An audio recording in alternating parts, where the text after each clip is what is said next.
যখন সবাই নিশ্চিন্ত মনে চোখ বুজেছিল সেই রাতে, তখন চলছিল হাহাকার সেই অভিশপ্ত সেমিনার রুমের মাঝে।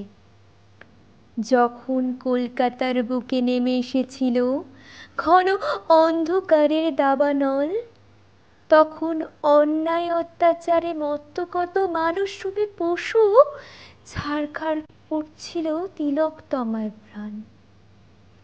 নিরুপায় সেই তিলোত্তমার চশমাটি ছিল ভেঙে পড়ে, তার রক্তাক্ত পুরো শরীর কত কান্নাই যেন করে।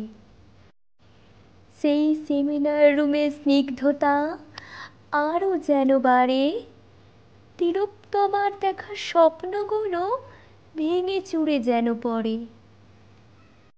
কে ভেবেছিল অন ডিউটি ডক্টর রাখতে তার কাজের মান, মানুষের চিকিৎসা করতে এসে হারাবে নিজের প্রাণ।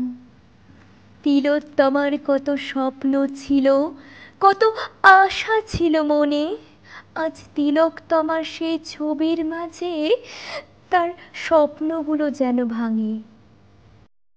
সেই নিশ্চুপ সেমিনার রুমও আজ চোখের জল ফেলে বোধহয় বলে, আমি অভিশপ্ত সেমিনার রুম হয়ে থেকে গেলাম মানুষের মনে।